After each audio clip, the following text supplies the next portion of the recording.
भगवान की असीम अनुकंपा का परिणाम कि हमें नित्य का सत्संग प्राप्त हो रहा है। नित्य का सत्संग भगवत कृपा के बिना प्राप्त हो नहीं सकता। बिन सत्संग विवेक न होई, राम कृपा बिन सुलभ न सोई। बिना सत्संग के विवेक नहीं होता, और ये सत्संग, राम कृपा, भगवत कृपा, कृष्ण कृपा, गुरु कृपा, चाहे जो मर्जी कह लें, उस भगवत कृपा के बिना सत्संग प्राप्त हो नहीं सकता। तो गुरु कृपा प्राप्त हो, भगवत कृपा प्राप्त हो, तो सत्संग प्राप्त हो। सत्संग प्राप्त हो तो फिर विवेक बुद्धि प्राप्त हो। विवेक बुद्धि से हम अपने धर्म का निर्णय करें, विवेक बुद्धि से हम अपने साधन का निश्चय करें, और फिर तदनुसार अपने जीवन को जिए, तो कल्याण के भाजन बन जाएंगे। तो आरंभ कहां से है? गुरु कृपा हो, भगवत कृपा हो, सत्संग सुलभ हो।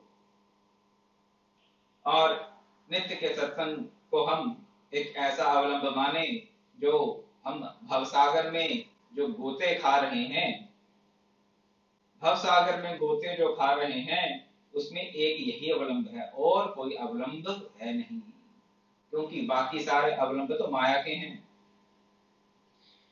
छूटे ही मल के धोए, मल को मल से धोने से नहीं रिमूव किया जा सकता, नहीं छुड़ाया जा सकता। छूटे ही मल की मल के धोए। If you want to remove dirt, you can't remove it with dirt. उसी प्रकार इस माया के भवसागर से पार जाना है तो माया का अवलंब नहीं ले सकते, लेंगे तो पार नहीं जा सकते। अगर सागर, खारे सागर के भी पार जाना है तो जल का अवलंब नहीं ले सकते हैं, किसी नौका का अवलंब लेना होगा।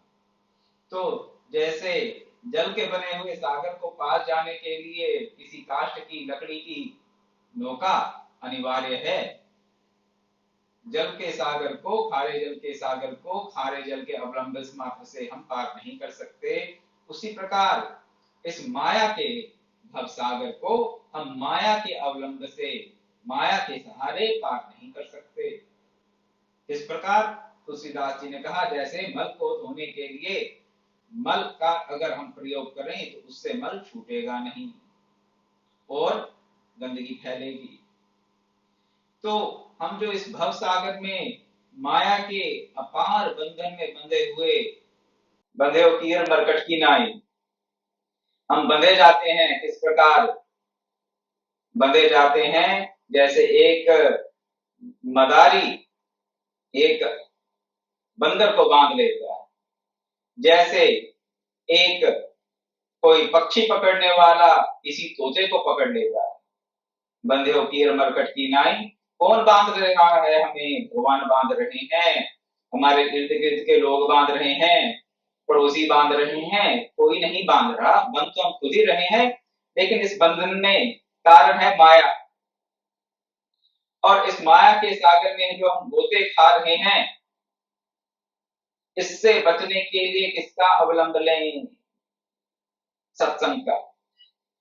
सत्संग को एक ऐसी रस्सी माने जिसको पकड़ के हम इन माया में जो डूबे जा रहे हैं, माया के सागर में डूबे जा रहे हैं, उससे हम बाहर निकलने का प्रयास करें। नित्य का सत्संग वो रस्सी है जिसे पकड़कर एक जल में डूबता हुआ व्यक्ति जल से बाहर निकल सकता है। तो जिस प्रकार जल में डूबते हुए व्यक्ति को कोई रस्सी पकड़ा दे तो कैसे कस के पकड़ेगा उसे? Because it is a matter of life and death. जब जीवन मृत्यु का प्रश्न आ जाता है तो एक रस्सी को डूबता हुआ व्यक्ति किस प्रकार कस के पकड़ता है? पूरे बल के साथ पकड़ता है, पूरे सामर्थ्य के साथ पकड़ेगा। क्यों पकड़ेगा? उसे पता है इसे मैंने इस रस्सी को छोड़ा तो मैं गया, फिर तो मृत्यु निश्चित है, डूब जाऊंगा। उसी प्रकार उतनी ही लगन से, उतने ही बल से उतने ही परिश्रम से, उतने ही सतर्कता से हम सत्संग रूपी रस्सी को पकड़े रहें। नित्य का सत्संग वो रस्सी है जिसको अगर पकड़े रहेंगे तो हो सकता है इस भव सागर में ना डूबे। नित्य के सत्संग को पकड़े रहेंगे तो भव सागर में डूबेंगे नहीं। गोते बेशक खाते रहेंगे, गोते खाएंगे, कब तक खाएंगे? जब तक साधन अपनाकर अपने आप को माया से विलग नहीं कर लेते, तब तक तो गोते खाते रहेंगे। केवल सत्संग से आप माया से पार हो जाएं, मैं ऐसा नहीं समझता। सत्संग के साथ साथ साधन अवश्य है, आवश्यक है। हमें साधन करना, और सत्संग के साथ साथ साधन करेंगे तो इस माया के जगत को हम पार कर जाएंगे, अन्यथा नहीं कर सकते। तो चलिए, माया से अभी हम ऊपर नहीं उठे, माया के सागर में, संसार सागर में हम गोते खा रहे हैं, और इसमें कहीं इस माया के सागर में किसी प्रकार से हम अपना सर्वनाश ना कर बैठे, हम अपना सर्वनाश ना कर बैठे इस माया के सागर में। उसके लिए सत्संग रूपी रस्सी को मजबूती से पकड़े रहिए, यही मेरा आप सबसे निवेदन है। सत्संग रूपी ये रस्सी हम मायाच्छन्न जीवों के लिए स्वर्ग की सीढ़ी समझ लीजिए अभी तो, क्योंकि स्वर्ग का तो पता है कैसा होता है, मुक्ति क्या है उसका शायद ना पता हो। तो ये मुक्ति का मार्ग है हमारे लिए, इसको अगर छोड़ दिया तो इस माया के सागर में सर्वनाश हो ही जाएगा, और कोई नहीं बचा सकता। सत्संग रूपी इस रस्सी को पकड़े रहें, चाहे जितने मर्जी हमें गोते खाने पड़े, इस माया की चपेट में आकर हम जितने मर्जी हिलोरे लेते रहें, लेकिन इस सत्संग की रस्सी को पकड़े रहिए। पकड़े रहेंगे तो एक ना एक दिन अवश्य माया से बाहर जाने का रास्ता हमें प्राप्त हो जाएगा। श्रद्धा के साथ, निष्ठा के साथ सत्संग में सम्मिलित होते रहें, इसीलिए पूरा रूपक आपके सामने मैंने रखा। कल हम बात कर रहे थे 16 पार्षदों की। भगवान विष्णु के षोडश पार्षद बताए जाते हैं, 16 प्रधान पार्षद। पार्षद तो अनगिनत हैं, लेकिन 16 प्रधान हैं, मेन पार्षद 16 हैं। तो इन 16 पार्षदों में से जय और विजय जो वैकुंठ के द्वारपाल हैं, वो भी भगवान के पार्षद हैं। जय और विजय को श्राप मिला संकादिक ऋषि से, और वो आसुरी भाव को प्राप्त हुए, राक्षस योनि को प्राप्त हुए, और एक बार नहीं, दो बार नहीं, 3 बार। क्यों 3 बार? 3 बार भगवान के हाथों मरते हैं। अरे भाई, भगवान के हाथों तो एक ही बार मृत्यु प्राप्त करके लोग चाहे जितने मर्जी क्रूर कर्मी क्यों ना हो, मुक्त हो जाते हैं। तो ये एक बार मर के ही क्यों नहीं मुक्त हो गए भगवान के हाथों से? श्राप ही ऐसा दिया था संकादिक ऋषि ने कि आपको 3 बार आसुरी योनि में जाना पड़ेगा, और 3 बार भगवान स्वयं अवतार लेकर आपका उद्धार करेंगे। जय और विजय। तुलसीदास जी ने श्री रामचरितमानस में भी भगवान के बालकांड में भगवान के अवतारों की जहां पर अनेक प्रकार की कथाएं बताई कि किस किस हेतु से भगवान का अवतरण होता है, उसमें एक बात ये भी बताई कि जब संकादिक ऋषियों ने जय और विजय को श्राप दे दिया, तो भगवान ने कहा कि ये मेरे ही इच्छा से हुआ, इसलिए अब आप राक्षस योनि में जाओ और मेरे से वैर भाव से संबंध स्थापित करो। वैर भाव से भक्ति की प्रकाष्ठा बता दी प्रियादास जी ने, ये कल हमने श्रवण किया। तुलसीदास जी के शब्द आपके सामने रख रहा हूं। बालकांड। द्वारपाल हरि के प्रिय दो, जय और विजय जान सबको, विप्र श्राप ते दूनों भाई, तामस असुर देह तिन पाई। तामस असुर देह पाई, असुर देह भी है और तामसी भी है, दोनों बातें बता दें। आसुरी देह हमेशा तामसी नहीं होती।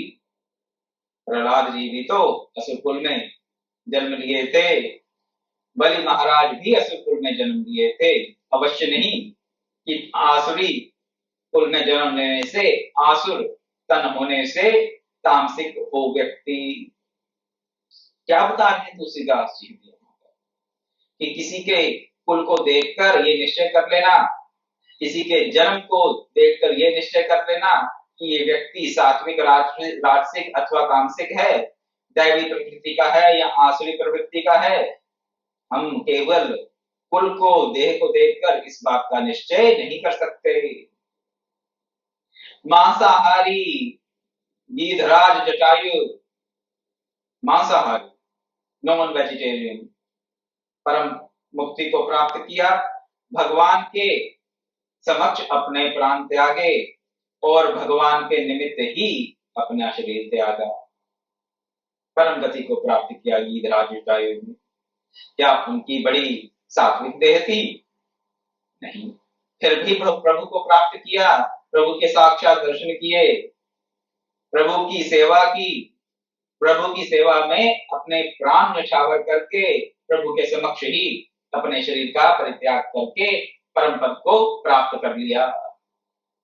तो असुर शरीर हो तो भी ये नहीं कह सकते कि भगवत प्राप्ति नहीं हो सकती, तामस शरीर हो तो भी नहीं कह सकते। लेकिन सभी आसुरी व्यक्ति तामसिक प्रवृत्ति के हों, ये हमें देखने को नहीं मिलता। बलि महाराज का उदाहरण हमारे सामने है, प्रहलाद महाराज का उदाहरण हमारे सामने है। हाँ, इतना अवश्य है कि अपने जीवन को सात्विक बनाकर ही हम साधना कर सकते हैं। सात्विक जीवन बनाएंगे, साधन तभी कर सकते हैं। तो रावण भी ये जानता था कि तामसिक प्रवृत्ति से साधन नहीं हो सकता, तामसिक प्रवृत्ति से साधन नहीं हो सकता, इसलिए उसने, रावण ने भी वैर भाव अपना लिया कि मैं तो वैर करके ही प्रभु का चिंतन कर सकता हूँ। प्रेम से अनुरक्ति के लिए तो सात्विक भाव चाहिए, तो फिर सतोगुण से अतीत अवस्था जो है, त्रिगुणातीत अवस्था में ही उस परम विशुद्ध भगवत प्रेम की प्राप्ति हो सकती है, गुणों में नहीं। लेकिन यहाँ पर तो भगवान की प्रेरणा से विप्र का श्राप हुआ, संकादी मुनियों ने श्राप दिया और तामस आसुरी देह को जय और विजय ने प्राप्त किया।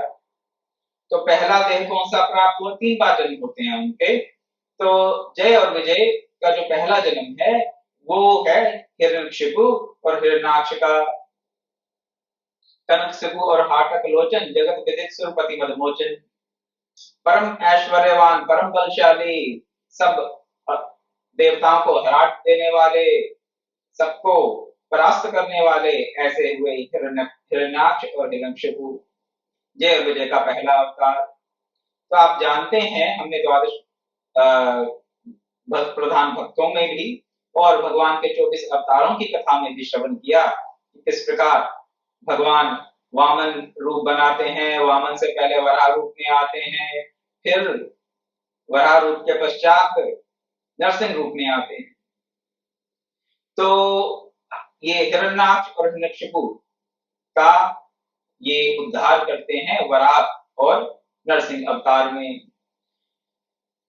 तो उसके बाद क्या है? उसके बाद दूसरा जन्म होता है इनका कुंभकर्ण और रावण के रूप में। जय और विजय भगवान के 16 पार्षदों में से 2, पहले तो हिरण्याक्ष और हिरण्यकशिपु के रूप में आसुरी भाव को प्राप्त होकर, तामसी देह को प्राप्त होकर भगवान से वैर विरोध कर भगवान के हाथों मृत्यु को प्राप्त होते हैं। फिर दूसरा जन्म देते हैं कुंभकर्ण और रावण के रूप में। कुंभकर्ण और रावण भगवान के 16 पार्षदों में से ही हैं, जय विजयी हैं, उन्हीं के ये अंश है, उन्हीं का अवतार है। तीसरा जन्म होता है शिशुपाल और दंतवक्र के रूप में। कृष्ण अवतार की कथा है ये। शिशुपाल भगवान श्री कृष्ण की बुआ का लड़का और दंतवक्र, यही दोनों जय और विजय हैं। और आप जानते हैं कि भगवान श्री कृष्ण ने राजसूय यज्ञ के मध्य राजसभा में ही शिशुपाल का मस्तक अपने सुदर्शन चक्र से काट डाला था। तो सब आप कथा जानते ही हैं, इसलिए वहां अभी विस्तार में नहीं जाऊंगा। तो जय और विजय के संकादिक ऋषियों के श्राप के कारण ये 3 बार आसुरी योनियों में अवतार होते हैं। सब भगवान की लीला है। भगवान के पार्षद, भगवान के सेवा में नित्य रहने वाले भी आसुरी शरीर को प्राप्त कर लिए। क्यों? भगवान कहते मैं यही चाहता हूं, ये मेरी इच्छा से हुआ है। और भगवत इच्छा को परम कृपा मानकर, भगवत कृपा मानकर, सेवा का अवसर मानकर जय और विजय उसे सहर्ष स्वीकार कर लेते हैं। आगे बताते हैं श्री भक्तमाल में कि जितने भी भगवान के पार्षद हैं, सबके सबका रूप भगवान के जैसा ही है, चतुर्भुज हैं, वैसे ही पीतांबर धारण किए हुए हैं, वैसा ही स्वरूप है। सबका सब स्वरूप एकदम भगवान जैसा है सब पार्षदों का। तो एकाएक देखेंगे तो पता नहीं चलेगा कि ये भगवान है या भगवान के पार्षद। इसको कहते हैं सारूप्य मुक्ति। सारूप्य मुक्ति, रूप हमारा भगवान जैसा हो जाता है, इस प्रकार की मुक्ति। भक्ति के मार्ग पर चलकर कई प्रकार की मुक्तियां बताई जाती हैं, सारूप्य, सायुज्य, सालोक्य, सामीप्य। तो उनमें से एक मुक्ति है सारूप्य, उसमें हमारा रूप भगवान के रूप जैसा हो जाता है, भगवान अपना रूप दे देते हैं। तो क्या कोई अंतर भी होता है भगवान और भगवान के पार्षदों में? हाँ, अंतर अवश्य होता है। क्या अंतर होता है? 2 अंतर बताए जाते हैं कि भगवान के पार्षदों में 2 बातें नहीं होती, 2 चिन्ह नहीं देखने को मिलते। वो कौन कौन से? एक तो श्रीवत्स का चिन्ह। श्रीवत्स का चिन्ह जो भगवान के वक्षस्थल पर होता है, वो भगवान के पार्षदों के वक्षस्थल पर नहीं होता। और दूसरी कौस्तुभ मणि, भगवान कौस्तुभ मणि को धारण किए हुए हैं, लेकिन भगवान के पार्षदों के पास कौस्तुभ मणि नहीं होती, कौस्तुभ मणि नहीं होती। तो ये 2 अंतर बताए जाते हैं, लेकिन उसके पश्चात और कोई अंतर आपको देखने को नहीं मिलता। इन 2 अंतरों के पश्चात बाकी सब एक जैसा, एक जैसा। तो ये श्रीवत्स का चिन्ह क्या है और ये कौस्तुभ मणि क्या है, इसका आध्यात्मिक अर्थ क्या है? श्रीवत्स का चिन्ह वैसे तो भगवान के विग्रह में, भगवान की मूर्तियों में एक 3 पंखुड़ी जैसी एक आकृति बना दी जाती है। भगवान के वक्षस्थल पर 3 पंखुड़ी जैसी, कई बार ये तारे के रूप में भी देखने को मिलती है। तो ये जो चिन्ह बनाया जाता है श्रीवत्स का, इसका अर्थ क्या है? अर्थ ये बताए जाते हैं कि श्रीवत्स जो है ये भगवान की माया है, भगवान की माया जो भगवान के अधीन है। अन्यत्र भी बताया जाता है कि भगवान अपने भक्तों को सब प्रकार की, संतों से ये बात सुनने को मिलती है कि भगवान अपने भक्तों को अपना सर्वस्व दे देते हैं, लेकिन एक बात नहीं देते, एक जो अथॉरिटी है, एक जो अधिकार है, वो अपने भक्तों को नहीं देते। अपने लोक में बिठा देंगे, अपने पास बिठा लेंगे, अपने अंगों में भी धारण कर लेंगे, गदा की तरह, पुष्प की तरह, पद्म की तरह, मुकुट की तरह, मुरली की तरह, अपने लोक में बिठा लेंगे, अपने जैसा रूप दे देंगे, अपने पास बिठा लेंगे, अपने अंगों में अपने भक्तों को स्थान दे देंगे। लेकिन जो इस सृष्टि की संरचना करने की शक्ति है, वो भगवान अपने भक्तों को नहीं देते। तो ये जो सृष्टि की संरचना करने की शक्ति है, जो क्रिएटिव पावर है जिससे कि सृष्टि की रचना होती रहती है, वो भगवान भक्तों को नहीं देते। और ये जो श्री वत्स का चिन्ह है उसी का प्रतीक है। तो भगवान के पार्षदों में श्री वत्स का चिन्ह नहीं है, क्योंकि भगवान के पार्षद इस सृष्टि की रचना नहीं कर सकते। सृष्टि की रचना करने की जो पावर है वो केवल और केवल भगवान में है और किसी के पास नहीं। श्री वत्स का चिन्ह केवल भगवान के पास होना और ना उनके पार्षदों के पास इसका ना होना, इसी बात का संकेत है श्री वत्स। श्री क्या आप जानते हैं, लक्ष्मी जी को भी कहा जाता है, प्रकृति को भी कहा जाता है। तो जो क्रिएटिव एनर्जी है, जो क्रिएटिव पावर है, वही श्री है। क्रिएटिव पावर को ही श्री कहा जाता है। और वत्स वात्सल्य के भाव से सृजन करती है। तो ये पावर भगवान के पास ही होती है और किसी के पास नहीं होती है। परम पूज्य गुरुदेव ब्रह्मश्री विश्वात्मा बावरा जी एक बार अपने प्रवचन में कहते हैं हम बोल तो देते हैं गुरुर ब्रह्मा गुरुर विष्णु गुरुर्देवो महेश्वरा, कह देते हैं गुरु वंदना करते हुए। मैं भी हमेशा कहता हूँ सत्संग के आरंभ में, कहते हैं क्या गुरु ब्रह्मा हो सकता है, क्या गुरु विष्णु हो सकता है, क्या गुरु महेश्वर हो सकता है, क्या गुरु में ब्रह्मा की तरह सृष्टि की रचना का सामर्थ्य है, क्या गुरु में विष्णु की तरह सृष्टि के पालन का सामर्थ्य है, क्या गुरु में महेश की तरह महेश्वर की तरह भगवान शिव की तरह सृष्टि के संहार का सामर्थ्य है? कहते नहीं। तो फिर गुरु ब्रह्मा गुरु विष्णु गुरु देवो महेश्वरा क्यों बोल देते हैं? गुरुदेव खुद कहते हैं कि एक गुरु सृष्टि की जो क्या एक पीपल के पत्ते की रचना नहीं कर सकता।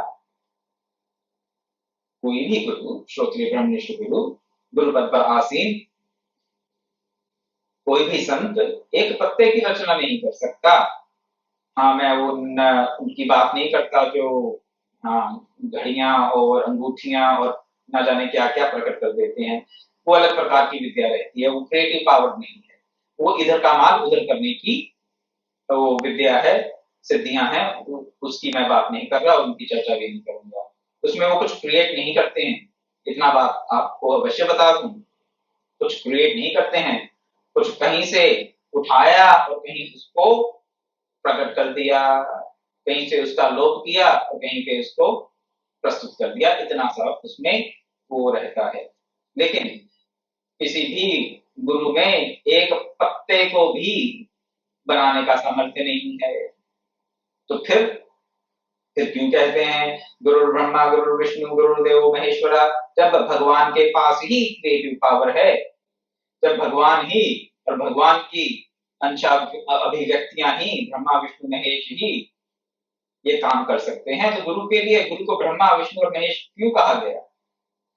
इसका एक ही हम इस बात को एक ही प्रकार से समझ सकते हैं, इसका एक ही आशय ले सकते हैं, वो ये कि हम गुरु को भगवान के समान समझते हुए उससे चाहते हैं कि वो हमारे अंतर में क्या करे,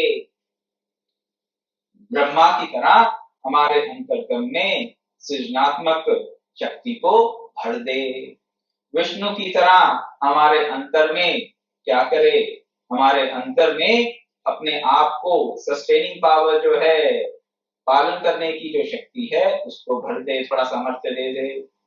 महेश्वर की तरह हमारे अंतर के दुर्गुणों का संहार करने में समर्थ हो गुरु कृपा से हम अपने अंतर के दुर्गुणों का संहार कर सकें। तो स्तुति में कई बार हम ऐसी बातें कह देते हैं जो लिटरली करेक्ट नहीं होती, अक्षरशः उनको सत्य नहीं माना जाता, लेकिन स्तुति कर रहे हैं, गुणगान कर रहे हैं, तो गुणगान के चलते भाव में ऐसी बातें कह देते हैं और कहना उचित भी है, उससे फिर हम उनकी कृपा को प्राप्त कर सकते हैं। मेरे कहने का अभिप्राय जो क्रिएटिव पावर है, श्री वत्स है, वो केवल और केवल भगवान के पास है, ना भगवान के पार्षदों के पास है, ना किसी संत महात्मा के पास है, ना ना ही किसी और तत्वदृष्टा, किसी ऋषि, किसी श्रोत्रिय ब्रह्मनिष्ठ महान पुरुष के पास भी ये पावर नहीं है। केवल और केवल भगवान के पास क्रिएटिव पावर है, और श्री वत्स का चिन्ह उसी का संकेत करता है। दूसरी कौस्तुभ मणि। कौस्तुभ मणि क्या है, इस पे थोड़ा विचार करेंगे। कौस्तुभ मणि, ओम मणि पद्मे हूम, ये भी एक मंत्र है बौद्धों का। क्या पद्म के अंदर मणि है, लेकिन यहां पर जो हम मणि की बात कर रहे हैं वो तो भगवान ने अपने वक्षस्थल में धारण कर रखी है।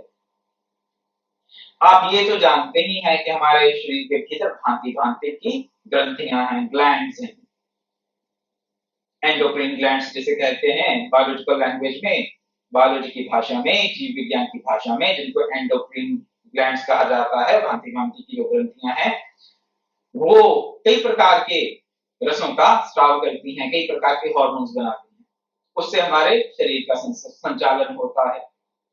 लेकिन ये तो बायोलॉजी जानती है, मॉडर्न साइंस ये बात तो जानती है।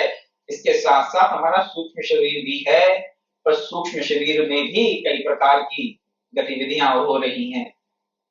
सूक्ष्म शरीर में भी कई प्रकार की ग्रंथियां हैं, जिनको कई बार हम चक्र कह देते हैं, और यहाँ पर कौस्तुभ मणि कह दिया गया है। ये जो कौस्तुभ मणि है, यहाँ पर एक दर्पण है, दर्पण, इसे दर्पण समझ लें या भगवान का असीम प्रकाश समझ लें। मणि का क्या भाव रहता है, मणि स्वयं प्रकाश, मणि स्वयं प्रकाश है, ये सेल्फ ल्यूमिनस है, अपने आप में ये प्रकाश देती है। मणि को देखने के लिए किसी बाह्य प्रकाश की आवश्यकता नहीं है। तो ऐसी सेल्फ ल्यूमिनस ऑब्जेक्ट, इस मणि का, स्वयं प्रकाश मणि का अर्थ भगवान उसे धारण किए हुए हैं, और ये कौस्तुभ मणि ना भगवान के पार्षदों के पास है और ना ही किसी और के पास। भगवान ही स्वयं प्रकाश है, सबकर परम प्रकाशक जोई, राम अनादि अवधपति सोई। भगवान स्वयं प्रकाश है, बाकी सब कहां से प्रकाश प्राप्त कर रहे हैं, एक ही स्रोत है प्रकाश का, वो है भगवान। कौन से प्रकाश की बात कर रहा हूं, सत्यम ज्ञानम अनंतम ब्रह्म। सत्य को मान लीजिए प्रकाश, ज्ञान को प्रकाश मान लीजिए, ये हमारी अपनी धारणा है, समझ है, मुझे कोई आपत्ति नहीं। लेकिन जहां से ये कॉन्शियसनेस कह दीजिए और कुछ नहीं, तो सत्य ज्ञान अनंत में ज्यादा कंफ्यूजन है। तो कॉन्शियसनेस है, कॉन्शियसनेस का एक ही सोर्स है, चेतना का एक ही स्रोत है, और उसी स्रोत से जहां भी चेतना में दिखाई देती है, इस प्रकृति में भांति भांति के चेतन तत्व देखने में आते हैं। पेड़ पौधे, जीव जंतु, मनुष्य, पशु पक्षी, सभी क्या है, सभी हैं हमारे, हमारे लिए सब अलग अलग जीव हैं, हमारे लिए ये सब अलग अलग चेतन।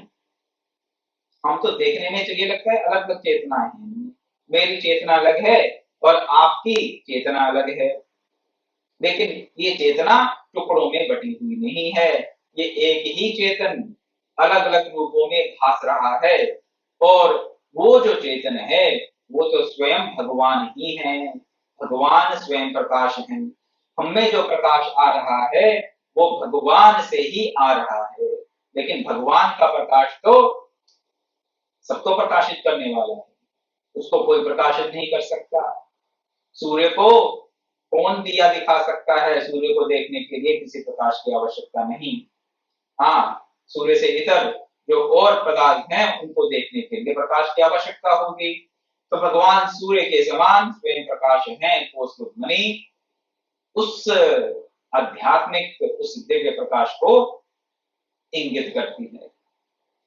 तो भगवान श्री वत्स के चिन्ह को धारण किए हैं, इसका अर्थ ये कि जो सृष्टि की रचना करने की क्षमता है जो प्रकृति है वो भगवान के अधीन है, भगवान के पार्षदों के या किसी और के अधीन नहीं है। तो ये जो क्रिएटिव पावर है भगवान के पास ही है। और कौस्तुभमणि का अर्थ कि भगवान के ही पास प्रकाश है और किसी के पास प्रकाश नहीं है।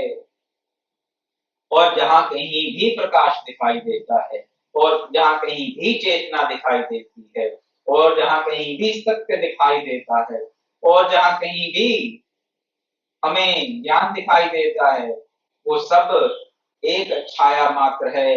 इसकी छाया मात्र उस भगवान के ज्ञान का, उस भगवान के प्रकाश का, उस परम सत्य का। भगवान की कौस्तुभमणि और भगवान के श्री वत्सचन का ये रहस्य आपके सामने रखा है। मणि क्यों कहा गया, कुछ और क्यों नहीं कह दिया गया? सुवर्ण क्यों नहीं कह दिया गया? मणि, कौस्तुभमणि। स्वर्ण स्वयं प्रकाश नहीं है, चमकीला है, चमकीला है, उज्जवल है, लेकिन स्वयं प्रकाश नहीं है। मणि स्वयं प्रकाश होती है। यहाँ की जो मणियां हैं भौतिक जगत की, डायमंड और ये रूबीज और एमरल्ड्स, तो ये हीरे जवाहरात पन्ना मूंगा, ये चमकती तो हैं लेकिन प्रकाश में ही चमकती हैं। अगर धूप अंधेरा होगा तो ये चमकेंगे नहीं, सुवर्ण भी नहीं चमकेगा।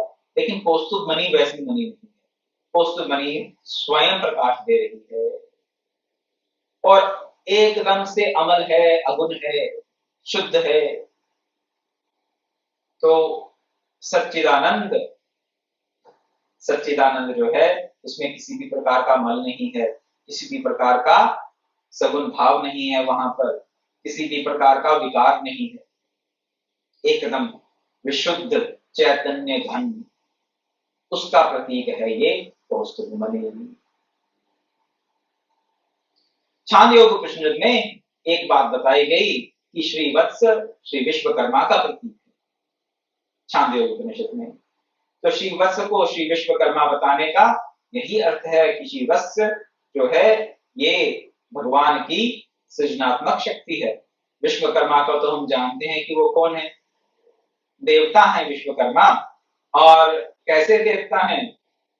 उनको शिल्पकार बता दिया जाता है, आमतौर पर उनको शिल्पकार बता दिया जाता है, लेकिन विश्वकर्मा सृजनात्मक शक्ति के प्रतीक हैं। अगर उनका स्वरूप का हम समग्र ज्ञान चाहते हैं तो विश्वकर्मा को केवल किसी प्रकार के शिल्पकार के भाव में ना देखें। विश्वकर्मा तो भगवान की सृजनात्मक शक्ति का प्रतीक हैं। भगवान श्री कृष्ण जब जाते हैं द्वारिका, वहां पर द्वारिका को बसाने के लिए उनको बहुत से भवनों की आवश्यकता होती है। तो भगवान विश्वकर्मा को ही ध्यान करते हैं और भगवान विश्वकर्मा ही आकर पूरी द्वारिका का सृजन कर देते हैं। उनके समक्ष इंद्र की सभा भी आती है, वहां पर भगवान उसको भी ले आते हैं कुछ समय के बाद। लेकिन द्वारिका का सर्वप्रथम जो सृजन होता है, द्वारिका का जो पूरा नगर बसता है, वो तो श्री विश्वकर्मा की अनुकंपा से ही बसता है। तो श्री विश्वकर्मा भगवान की सृजनात्मक शक्ति हैं और श्री वत्स भी वही हैं। तो छांद योग ने कह दिया क्या कि जो श्री वत्स है वो श्री विश्वकर्मा है, कोई अंतर नहीं, बात एक ही है। कुछ और उपनिषदों में जो कि इतने प्रमाणिक नहीं माने जाते, इसलिए मैं उनका नाम नहीं लूंगा अभी, लेकिन यह बताया गया कि श्री वत्स इच्छा शक्ति का प्रतीक है, इच्छा शक्ति का। अब बिना इच्छा के सृजन नहीं हो सकता। मैं तो केवल तर्क की दृष्टि से देख रहा हूं, उपनिषद प्रमाणित नहीं भी है तो कोई बात नहीं, अगर कुछ उनमें से ग्राह्य है तो अवश्य ग्रहण कर लेना चाहिए।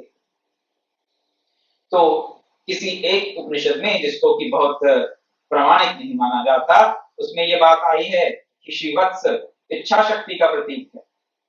श्रीवत्स इच्छा शक्ति का प्रतीक अर्थ क्या कि बिना इच्छा शक्ति के सृजन नहीं हो सकता। जब तक आपके मन में किसी प्रकार की इच्छा नहीं होगी, वो इच्छा भावना से प्रेरित होकर हो तो अच्छी बात है, कामना से प्रेरित होकर किसी प्रकार की इच्छा हुई तो बंधेंगे। भावना से प्रेरित होकर पीड़ा के भाव से, लीला के भाव से भगवान इच्छा करते हैं, किसी कामना से नहीं। तो लीला के भाव से, पीड़ा से के भाव से इच्छा करके भगवान इस सृष्टि का सृजन करने की प्रकृति को, भगवती को प्रेरणा देते हैं। इसका ये भी एक अर्थ बताया जाता है। श्रीवत्स भगवान की इच्छा शक्ति, एक ये अर्थ। सृजनात्मक शक्ति, एक ये अर्थ। जो मर्जी आप समझें, आपके सामने श्रीवत्स के अलग अलग अर्थ मैंने रख दिए हुए। आगे की कथा में भगवान कैसे अपने पार्षदों के साथ व्यवहार करते हैं और पार्षदों की प्रसन्नता के लिए, पार्षदों के पालन के लिए क्या क्या करते हैं, हम उसका कल स्मरण चिंतन करेंगे। आज मैं कथा को यही विराम देता हूं और कल मिलेंगे तो देखेंगे कि भगवान पार्षदों का पालन कैसे करते हैं और जो पार्षद हैं वो भगवान के भक्तों का किस प्रकार पालन करते हैं। और कल भगवान के षोडश पार्षदों की कथा का समापन करने के पश्चात भगवान के प्रिय भक्त हरिवल्लभ, उनकी कथा का शुभारंभ कर दिया जाएगा भगवत कृपा से और गुरु कृपा से। ओम पूर्णमदः पूर्णमिदं पूर्णात् पूर्णमुदच्यते पूर्णस्य पूर्णमादाय पूर्णमेवावशिष्यते। ओम शांति शांति शांति। हरि ओम तत्सत्।